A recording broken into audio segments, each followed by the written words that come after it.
Good morning. I think people are still joining the call. Let me get started. My name is Jim Wyerman. I'm with the Environmental Defense Fund, and we're pleased to sponsor these occasional webinars that are designed to keep some of our business partners informed about what's happening with the Restore Act and Restore implementation, and to also help you to stay engaged when there's flashpoints or decision points, or when it looks like things might be going off the rails. It's always really, really helpful to have businesses that can state why this is important to keep things moving and on track from your perspective. So by way of introduction, Environmental Defense Fund is part of a larger Louisiana and Gulf-wide campaign that has worked to pass the Restore Act and to watchdog the implementation of the Restore Act. EDF has other members in this campaign, including National Wildlife Federation, National Audubon Society, the Coalition to Restore Coastal Louisiana, and the Lake Pontchartrain Basin Foundation. We also partner with groups and business associations like Coast Builders Coalition. Glad to have Scott Kirkpatrick on the call. Today we're going to present information on the process by which the Gulf Council is prioritizing their projects, and talk a little bit about what we think are some of the most important projects to move forward in Louisiana based on a report that our campaign issued about several weeks ago. And I can get a copy of that report to any of you. I think it was in the link to the invitation. So the speakers today will be two of our lead scientists for the Mississippi River Delta campaign, Alicia Renfo with the National Wildlife Federation, and Natalie Perrinen with Environmental Defense Fund. The structure of the call is this. We'll take about 10 to 12 minutes for each of the presentations, and then we'll have 10 or more minutes for questions and discussions. You're currently muted so that we don't hear dogs barking during the presentations, but we'll unmute at the discussion question periods, and at that point I urge you to stay on mute if you're not talking, so we can all hear clearly. Okay, with that said, let me kick it off to Natalie Perrinen. Thank you, Jim, and thanks to everybody for joining us today. I'm going to go through a little bit about the background of the Restore Act, Pot $2, and then a little bit into what is currently going on with the first funded priority list of the Restore Council. So in this first slide, you see the graphic of the Restore Act, the penalties, which will be defined more specifically soon as the trial third phase is starting on Tuesday. We'll send 80% of the Gulf Coast, the Clean Water Act penalties to the Gulf Coast Restoration Trust Fund, which are then divvied up by this formula. The one we're going to be focusing on today is the Council Selected Restoration Component, which is commonly referred to as Pot 2 or Bucket 2. This component is managed by the Council themselves, 11-member Council of federal agencies and states, under a comprehensive plan. The key priorities that are outlined in the Restore Act for this dollars is 4 priority statute criteria. One is projects and programs that make the greatest contribution to the natural resources of the Gulf, irregardless of state boundaries. Second is large-scale programs and projects. We're going to have substantial restoration. The third is that they are contained in existing plans.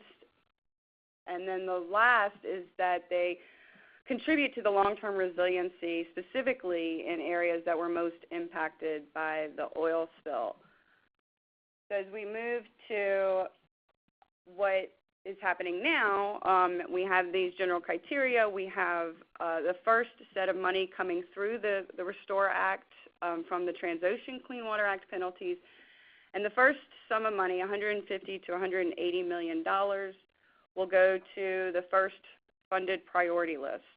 So the Restore Council opened up a submittal process in August of last year.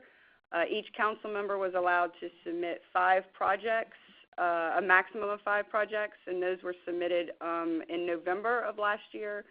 There's a total of 50 proposals that have been submitted. These are available on their website. You can download all of the proposals from all of the different council members. And it equals a total of between $752 and $787 million in requested funding. So well above the amount available.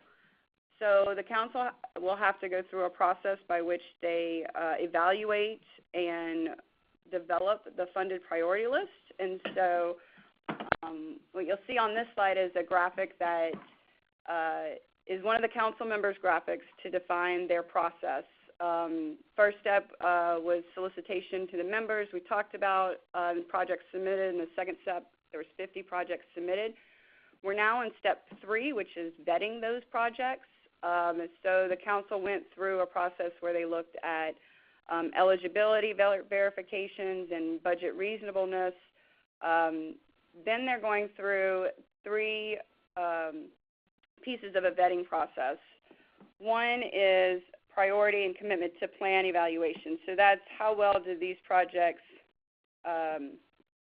meet the 4 priority criteria. There's also some additional criteria within the plan that they will be looking to see how well the project or program moves them towards those goals. The second is an external science evaluation where they have identified 3 reviewers for each proposal. Those reviewers, one is located in the state of the project, one is located outside of the state where the proposal is, but within the Gulf, and then one located outside of the Gulf region. And that process is going on now to have those reviews in, and those reviews will be posted to the web when they're complete. And then the last step is the environmental compliance readiness. And then after that occurs, there will be some process which is still very unclear to us that the council will use to consolidate all that information and develop a draft funded priority list that they will then release for public review.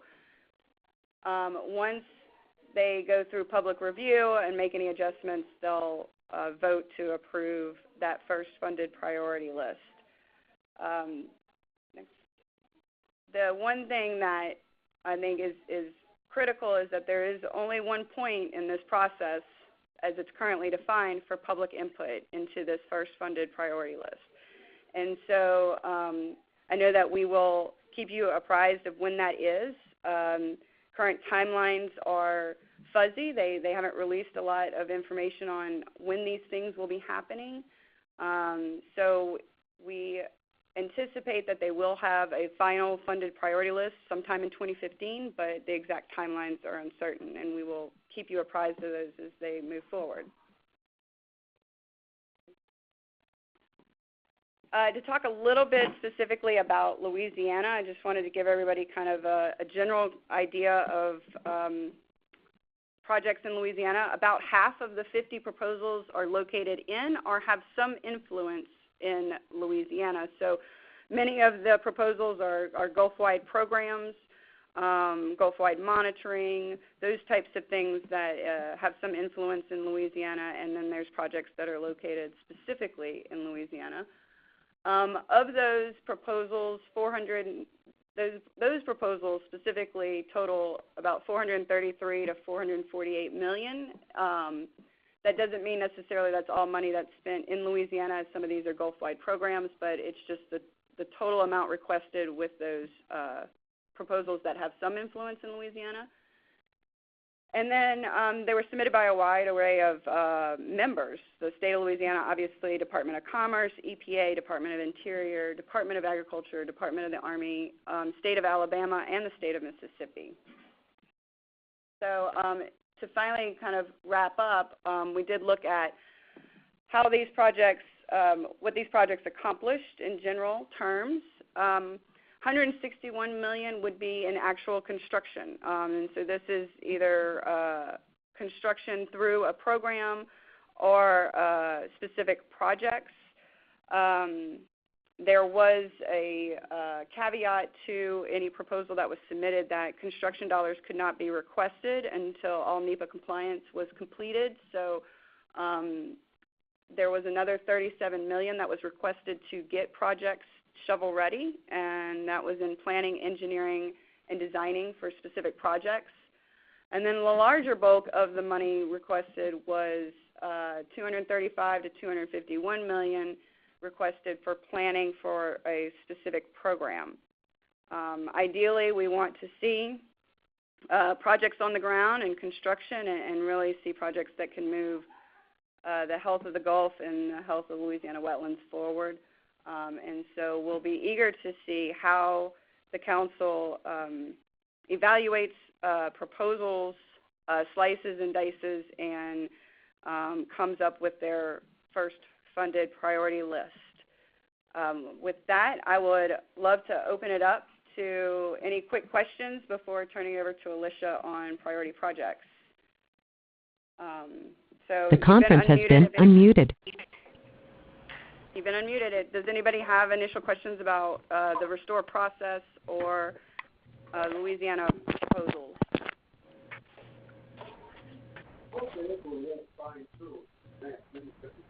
Okay, great.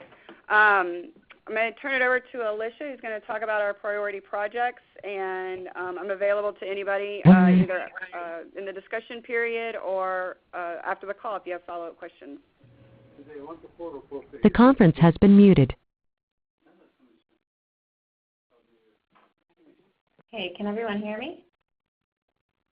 Yes, we can hear you. Okay.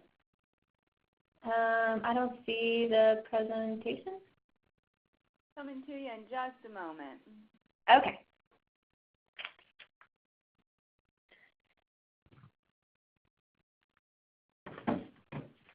Okay.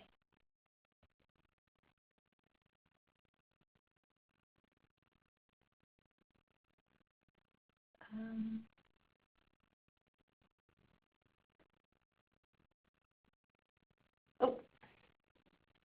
Well.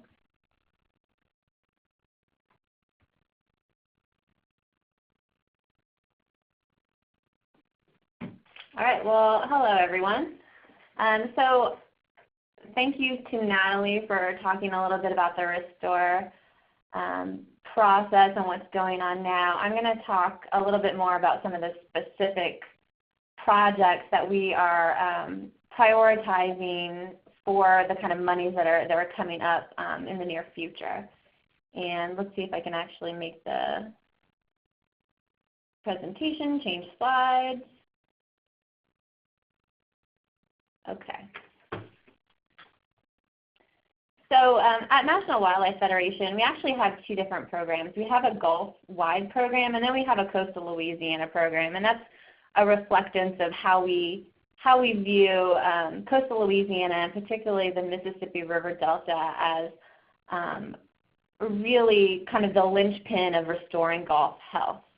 The restoration in the Mississippi River Delta can have far-reaching and long-term benefits for the entire Gulf of Mexico ecosystem. The Mississippi River alone introduces more freshwater sediment and nutrients into the Gulf than all the other U.S. rivers entering the Gulf combined. And it's really this mixture of freshwater sediment and nutrients that fuel the estuaries of the region, this mix of fresh and salt water that provide a wide range of habitat needed to support the abundance of life found throughout the Gulf.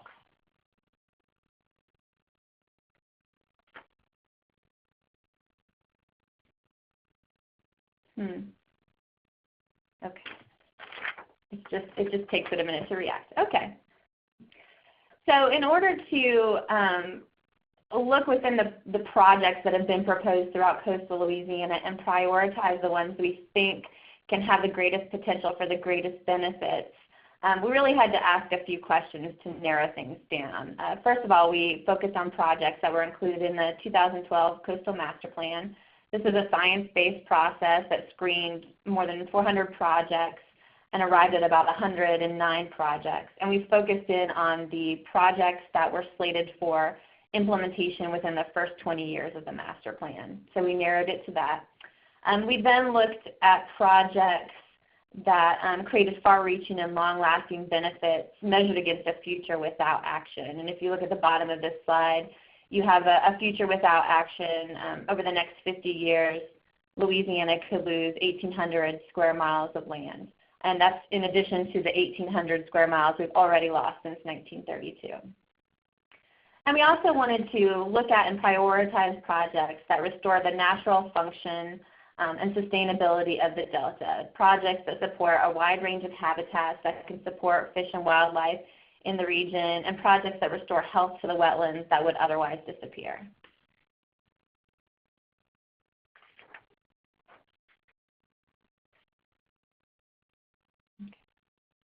Oh, shoot, I went too far.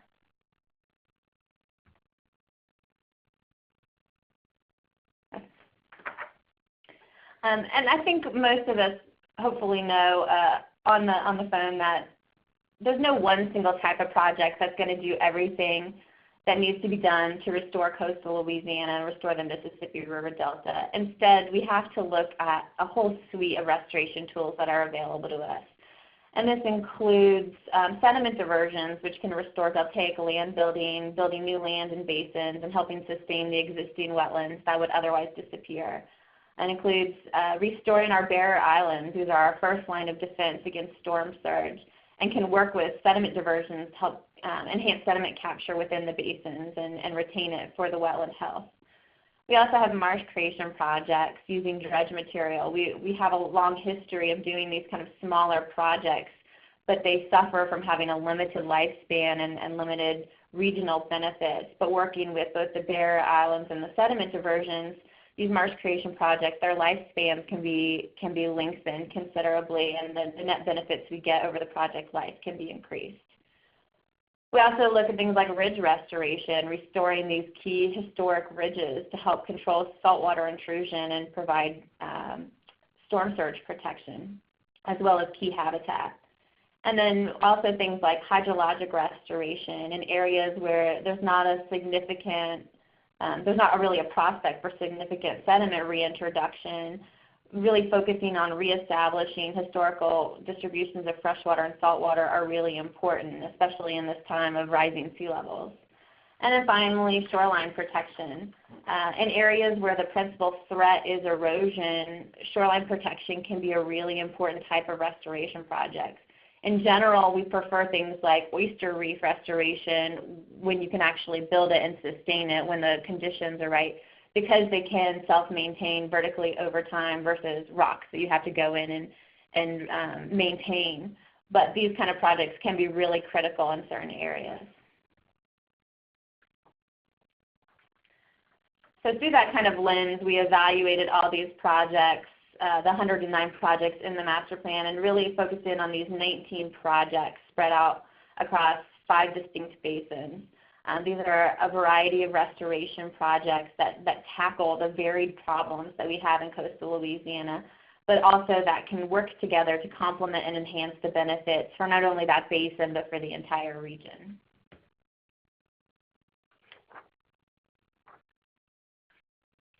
So I'm going to go basin by basin and just focus in on the particular projects in that basin. Starting with the Pontchartrain Basin. The Pontchartrain Basin has coastal habitats including swamps, bottomland, hardwood forests, freshwater and saltwater marshes.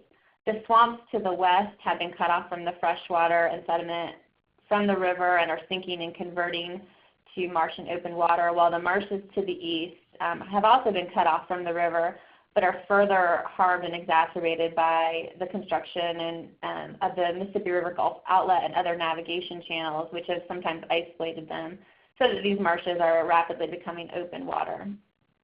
So for this particular basin, we selected 4 projects that we think will create the greatest benefit, including the West Maurepas freshwater diversions, the Central Wetlands diversions and wetland restoration, the Golden Triangle Marsh creation, and the New Orleans East Land Bridge restoration. And the Maurepas diversion would reconnect the swamp with the river, reintroducing fresh water into the area, preventing further loss of the swamp and its conversion to open water. And it would also help temper the rising salinities that are going to continue to be seen throughout the Pontchartrain Basin as sea level continues to rise. It should be noted here, as Natalie was talking about the restore process, planning money for the West Maurepas diversion was one of the projects that Louisiana put up for consideration in this first round. We also had, for the Central Wetlands, this is a freshwater diversion project as well as a marsh creation project, putting fresh water through the Central Wetlands and rebuilding some of those open water areas to restore the marsh. There's the Golden Triangle, which would create and restore marsh that helps buffer the newly built storm surge barrier. This is also a small piece of this project, was one of the Louisiana projects for the Restore Pot 2 initial round dollars. And then we have the New Orleans Land Bridge, which is a project that would create and restore marsh in this really critical landscape feature. You can see it number 15. It's not the best picture, but it's this really critical landscape feature that puts some separation between the Gulf of Mexico and Lake Pontchartrain and provides some storm surge protection to more than 1 million people. And together, really, these projects create better outcomes for the basin by restoring freshwater flows, restoring land bridges and other critical features that strengthen storm surge protection for all the communities that lie in this area.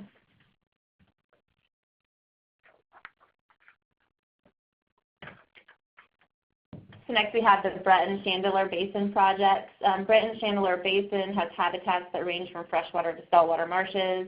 The Biloxi Marsh in the northeastern part of the basin is a relatively geologic, kind of seen at number 19, is a relatively geologically stable marsh platform, but in recent years has been subject to erosions from waves and storm surge. Meanwhile, marshes in most of the mid part of the basin have been starved of sediment for many years and are rapidly disappearing. So for this particular basin, we selected 4 projects: the Mid-Breton Sediment Diversion, Lower Breton Sediment Diversion, Bayou La Loutre Ridge Restoration, and Biloxi Marsh Oyster Reef Restoration. And the 2 diversion projects would divert sediment and fresh water from the river into the basin to build new land and help sustain the existing wetlands that are rapidly disappearing. In addition to doing that, it would also help enhance the resiliency of the entire area over the long term as sea level rise continues and storm events continue. There's also the Bayou La Loutre Ridge Restoration, which is restoring a historic ridge that was actually cut through during the construction of the Mississippi River Gulf Outlet. Restoring this ridge would help decrease saltwater intrusion into the area, as well as providing habitat for birds and some storm surge protection. And then we have the Biloxi Oyster Reef Restoration, which is on number 19. That's kind of the outer edge of the Biloxi Marsh. This is a project that would build oyster reefs to help protect that marsh area from wave and storm surge and also provide habitat for birds and fish. And a small part of the Biloxi Oyster Reef Restoration was actually put up for Restore dollars from Louisiana as well. So together, the projects in this basin help reintroduce sediment and freshwater flows from the river to help slow the rapid rate of land loss the area currently experiences, as well as help strengthen the existing marsh, building new land, restoring historic ridges, and restoring oyster reef that will help provide natural protection against erosion and storm surge.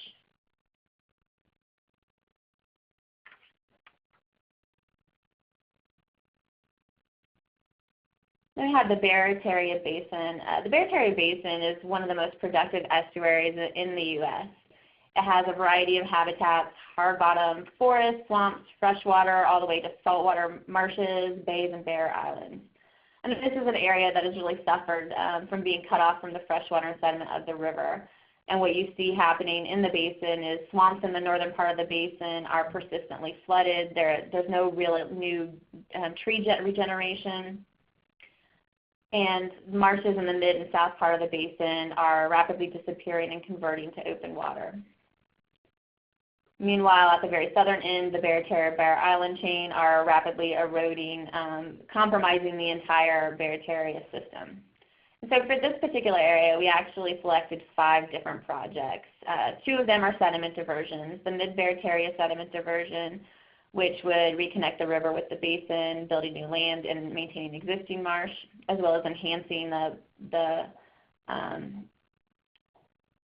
resiliency and productivity of the habitats in the region.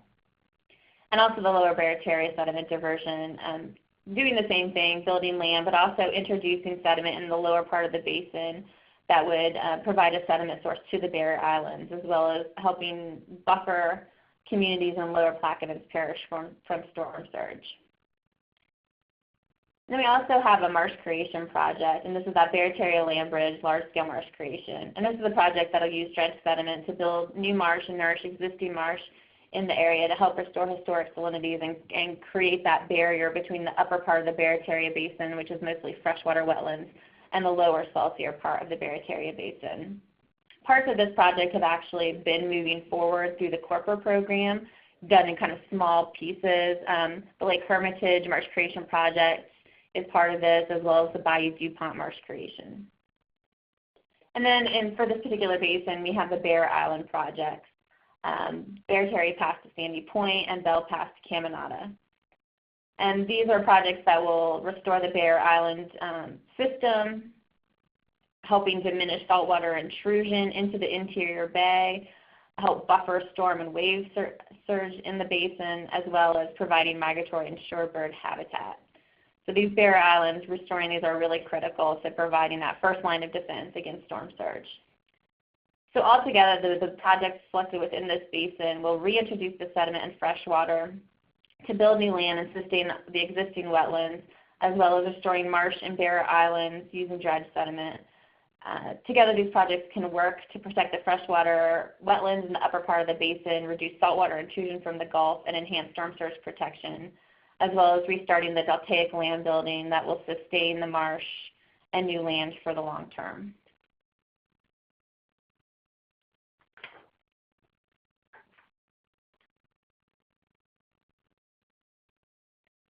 And then moving away from the east to the central part of the coast, you have the Terrebonne and Atchafalaya Basin. This is to the west of this lies the Cheniere Plain, and to the east is Bayou Lafourche. This is a really interesting area because it includes 2 highly contrasting areas. There's the Atchafalaya River with the Atchafalaya and Wax Lake deltas, which are one of the only bright spots of land growth in coastal Louisiana. And to the east you have Terrebonne Bay, which is suffering from saltwater intrusion and sediment starvation, and the wetlands throughout that entire area are rapidly deteriorating and becoming open water. So for this particular area, most of the projects really focus on this eastern part to the Terrebonne, and there are 4 projects. Increase the Atchafalaya flow into Terrebonne Marsh, which would deepen the Gulf Intracoastal Waterway to increase the flow eastward from the Atchafalaya into Terrebonne to help sustain the Terrebonne marshes. And then 2 barrier island restoration projects, Ile Dernière and Timbalier, which would help restore the barrier islands, provide beach, dune, and back barrier marsh habitat, helping decrease the storm surge that you might see in the Terrebonne Basin and keep those marshes a little bit healthier. And then finally, you have the Homa Navigation Canal Hydrologic Restoration. And this is a project that will actually work with the Increase Atchafalaya project. It will help control salinities in the navigation channel, keeping that fresh water north of the lock into the Terrebonne marshes for longer periods of time and distribute it more evenly. Projects in this basin are a little bit limited in what they can do because particularly with Terrebonne Bay, it's far away from both Mississippi and Atchafalaya. So together the projects selected for this basin help stabilize the barrier island chain and reestablish a better balance of freshwater nutrients and sediment into the system.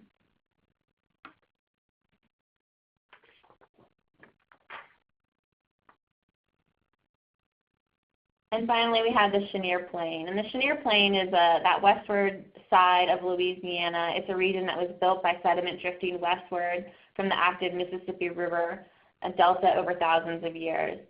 And what's happened is in this particular area, coastal infrastructure has really interrupted the flow of sediment. You're no longer getting it moving that way. In addition, navigation infrastructure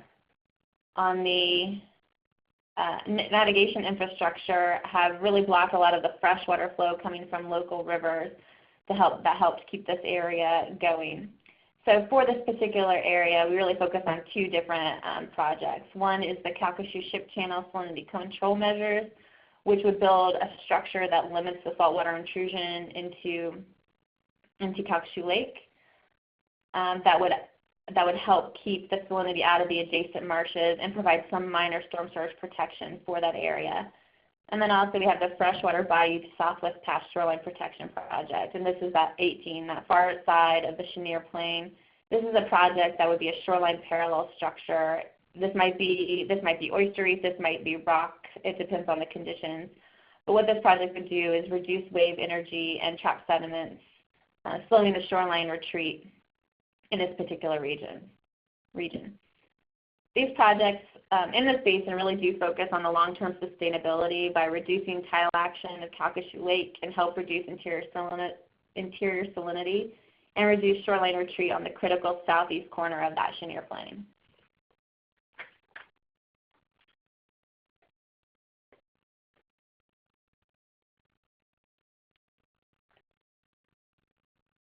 So I think we all are pretty well aware that continued wetland loss throughout coastal Louisiana will continue to put all of our cities, communities, jobs and businesses, and vital ecosystems at risk from hurricanes and rising sea levels. It's something we've seen in the past. It's something we will continue to see if we don't take action. And so this list of 19 projects you can see here on the screen spread throughout the entire coast of Louisiana are really the projects that we've identified as the most urgent, projects that are compliant with the funding for things like Restore, and projects that are a really central part to the Coastal Master Plan. By funding and constructing these projects, we really do have an opportunity to help restore the vital coastal ecosystem that we have to protect the communities, jobs, and businesses that really do depend on a healthy Gulf. And with that, I am finished. Thank you, Alicia and Natalie. The phones are The conference has been unmuted. Open. So that was a lot of information, so I'm sure there's some questions or discussion. Jim, Sky Kirkpatrick, Coast Builders Coalition. Appreciate that presentation. I was curious, as there was a good bit of speculation about maybe how some of the other Gulf states would treat the large amount of projects focused on Louisiana. Have you all kind of heard much about the dynamics as they are reviewing and vetting projects, or is it too early to know what the dynamics for Pot 2 may be and with the other states? Scott, I think it's too early for us to know. I think that with so much money on the table, like in requested projects, and only 150 to 180 million available, it will be really interesting to see how they set up a decision-making process that is can work across those multitude of projects and programs, but also is transparent to folks on the outside like us. So we haven't heard anything about how that's going yet, but we're trying to stay as close as we can to the information, and we'll share it when we get more knowledge there. Okay, thanks. This is Paul Johnson with Ecology and Environment. You identified 3 of the 19 projects as being recommended by the state of Louisiana. Can you indicate who the other sponsors are for the remaining projects, or direct me to a website where I could take a look at that information? So yeah, actually four. I forgot to mention one piece of the Barataria Island chain was also put up by Louisiana. All of the Restore Council projects can be found at restorethegulf.gov. Okay, but of the 19, only those four. And what was the last one you mentioned? I didn't catch that. Was that the Barataria land bridge? There's a piece of the Barataria Island restoration that Louisiana also put up. So for these 19 projects, some of them are moving forward through other funding, but for this first round of Restore, it's only 4 projects put up by Louisiana of this 19 that are moving forward. And so the other projects were either put up by other federal agencies, I assume? Yes. I'm sorry. Let me, of this 19 projects or of all the Restore Council projects? Of the 19 that you've prioritized. Yeah, only 4 came up through Louisiana. The rest of them have not been nominated for this money yet. We're just working through this first round of Restore money. Clean Water Act penalties that BP could pay remains to be unseen and will likely be larger than what we have now. And so these projects are ones that we think are really great for moving forward with that bigger pot of money as well. Okay, so am I understanding you right? The other remaining projects besides the 4 have not been submitted to the Gulf Council for funding this cycle? That's correct. Okay, thank you.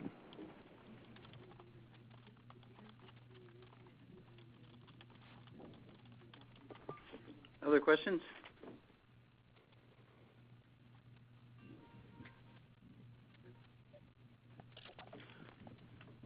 While we're waiting for potential more questions, let me mention one other thing for you. As part of the annual funding cycle for the Coastal Protection and Restoration Authority in Louisiana, they put out an annual plan that provides their funding, and that annual plan has to be approved by the state legislature. The plan is not out yet, but we expect it to be out fairly soon, or at least in early February. It's cold. I'm cold. Look at the other side. Yeah. So I should have put an outlet underneath here. We have somebody who's not muted. But anyway, so when the annual plan comes out, there will be a public process by which people can provide comments, and there'll be public hearings February 9th in New Orleans, February 10th in Lake Charles, and February 11th in Oklahoma. And it's always helpful to have business voices at those types of hearings, just to show that there is support for these kinds of constructive projects and package of projects kind of moving forward. So I will keep you apprised of that. And I will also mention, some of you heard about this webinar because you know about the business-oriented website we have created that has a lot of this type of information. That website is www.ourcoastoureconomy.org. It was in the invitation. There's a place on there where you can subscribe if you want to get other notices of webinars like this, which we don't do that often, maybe once every 2 months or so. And I also send out a roughly monthly newsletter with coastal news. So some of you are already getting that because you're on my list from previous working together, and others I see are new to this list. So I will add you for future notices unless you advise me otherwise. Again, I want to thank everybody for joining the call, and also thank all of you. I see a lot of familiar names on here. I thank you for working with us in supporting the Restore Act and for helping work with us to keep the eye on the ball and keep the projects moving and keep the funding moving so we can get the projects we need done on the ground, get the projects that are going to be the most leveraged and most effective. So again, let me pause and see if there's any other questions or comments. Could you repeat the 4 projects that are in the hopper already for Restore again? You can just use the number.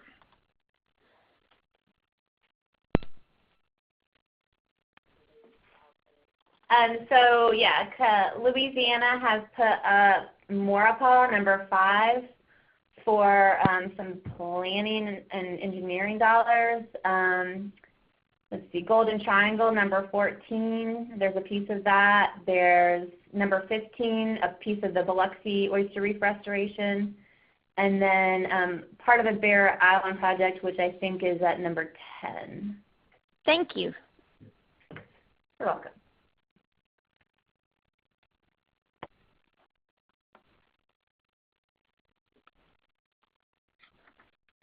Other questions or comments? Okay, if not, thank you for joining. If you find this helpful, let me know. If you find it unhelpful, let Alicia know, the National Wildlife Federation. And if you have ideas or suggestions for other topics that might be helpful, for instance, if there's anything dodgy about the annual plan, we might be doing a webinar on that in a month or so. Just let me know if you have suggestions on things that would be helpful. We do these to try and help you stay informed and be a service to the business community, which in turn has been just such a critical part of moving forward on these projects. I mean, it's widely kind of agreed and understood that we would not have the Restore Act if the business community had not stepped up to the plate and voiced their support. So thanks again for joining and for all that you've done for coastal restoration. And drop me a line if you have any questions or follow-up needs. Thank you, Jim. Thanks, everybody. Thank you. Thank you.